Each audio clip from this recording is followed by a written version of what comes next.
And welcome back. Tonight we have Paul Rialt and Tom Hickman joining us. They represent Bend Public Works, and they're here to talk about something, well, they don't always like to talk about, and that's a possibility of rate increases. They say there are some real reasons why work needs to be done here in Bend, and why, yes, your monthly bill may be going up as much as $9 for the average homeowner. We'll take your questions as always. Just email us, news@kohd.com is how you do that. And in the meantime, welcome to my guests, Paul Rialt, Tom Hickman. Gentlemen, thanks for being here. Thank you, Jay. Appreciate it. Thanks. Sure. Let's start with the money question. $9 more per month for the average homeowner. Seems like a big jump here. What's the reason why? Well, there's a number of reasons right now. One is we have some regulatory mandates that we have to reach. We have some infrastructure needs as far as aging infrastructure goes, and also some upgrades we have to make as well. Specifically, who's imposing these restrictions on you? Is it the federal government? Who's making the laws that say we need to upgrade? It's always, they always start at the federal level and then work down to the state level. So essentially the state is the one that enforces the federal drinking water rules or wastewater discharge rules. And in both cases, that's what we're facing here. We're talking water and sewer. Give us a thumbnail sketch now on both sides. Which system needs more work and will require more money going forward, water or sewer? Actually, they're fairly close. Right now, as far as the wastewater treatment facility goes, looking over the next 25 years of over $50 million worth of work needed to the wastewater plant. Also, there's the collection system. That is the system that conveys the wastewater to the plant, and that needs over $100 million worth of work. Now, on the water side, we're also looking at over $100 million worth of work as well, with both a water treatment facility and distribution system issues we have to take care of. We're talking about $100 million worth of what? Laying more pipe, changing out pipe, or building large new infrastructure here in Bend? Where will the money go? On the water side, the biggest cost that we're facing is really dealing with our surface water supply. We have 80-year-old infrastructure there that is certainly well beyond its lifespan that it was planned for, and it's showing some pretty serious signs of stress, so we need to deal with that. And then there's the regulatory piece of it, which is requiring treatment. That's a significant expense as well. So it is actual, pipe and mechanical treatment equipment that is what this money is for.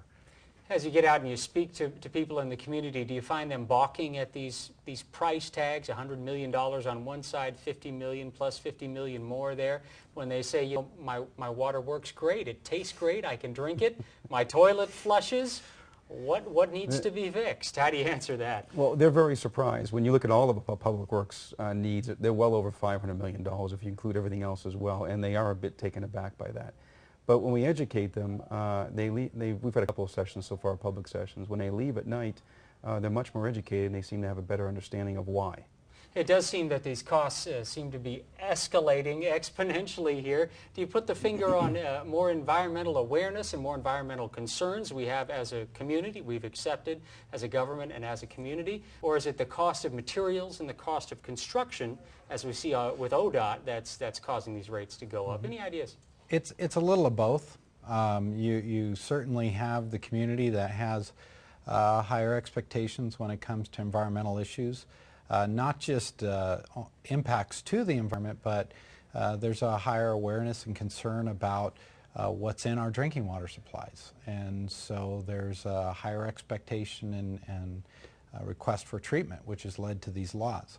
So there's that piece of it, and then of course, construction materials certainly have gone up over the years. Right now, actually, is a pretty advantageous time to be taking advantage of any construction rates, simply because they are down due to the economy. Okay, we'll be right back with Paul and Tom here. We'll take your questions live on Direct Connect, so please stay with us. Back after this.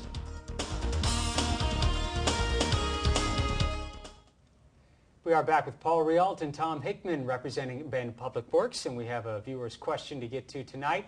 We'll take that now. The question is now the time to be raising rates? We're talking about water and sewer rates in Bend. With the economy looking the way it is, why is it now we essentially have to be raising the rates? I'm paraphrasing the question for the viewer there. Guys, how do you justify this? Well, it is certainly a tough time right now. I think Eric King, our city manager, said it last night. This is not a time to be raising rates. However, if we don't, the financial impact is going to be much greater down the road if we don't address these issues right now.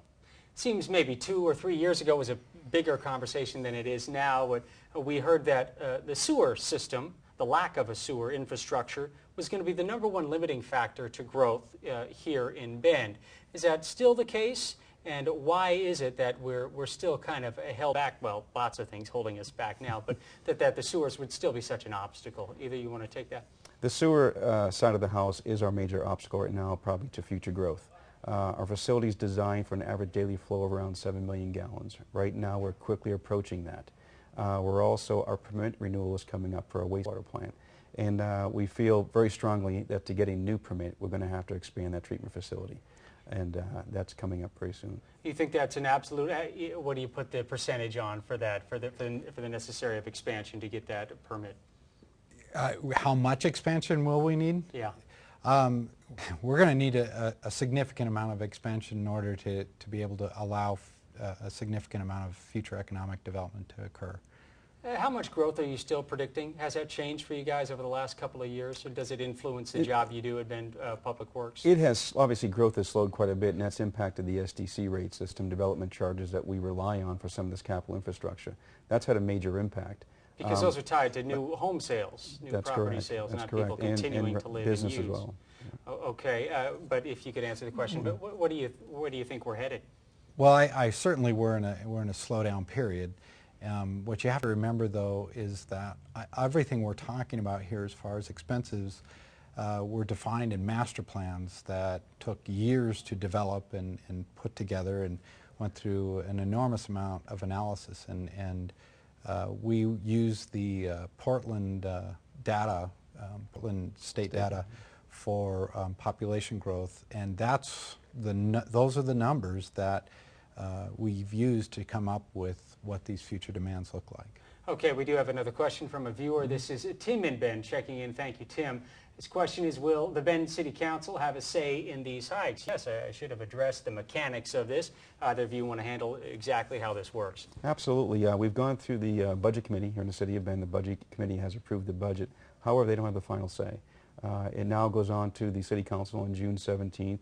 And that evening, they will go ahead and discuss these rates as well as other potential rate increases in the city, and seek approval of the entire budget.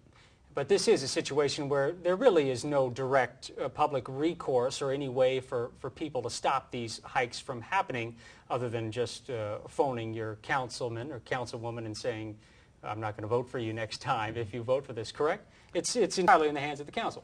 That's correct. That's correct. That's correct. Okay, you think they're going to say yes? What are you hearing from the council on this issue? Is $9 too much a month?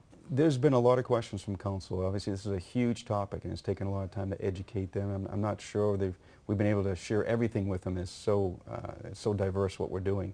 We've had some that appear to understand what's going on. I'm sure that we're still getting questions. Just recently, councils are submitting questions to Eric, and we're still responding to them with answers. Okay, just a general question before we go here. We know there are infrastructure concerns. Overall, is there enough water here in Central Oregon to sustain the type of growth we all hope comes to Central Oregon? Yeah, I think we have a very strong water resource plan looking significantly out into the future, 50+ years.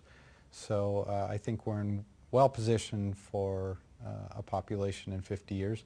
Beyond that, we're going to have to look, and things will probably get a little tighter and a little tougher, but I'm sure we can find a way to get through that. Okay, gentlemen, thank you for your time, your Thank you, expertise. Jay. Appreciate it. Yes, we've got sports, Central Oregon style, coming your way after this break. Right back as the sports department shows you motorcycle tricks. Drew a big crowd, and you may recognize some of these bikes from big-time Hollywood movies. Quite a show coming up. Stay tuned. Get the latest forecast from the KOHD SkyTracker Weather Center on KBNW Radio, News Radio Central Oregon, 1340 AM and 96.5 FM, and NewsRadioCentralOregon.com.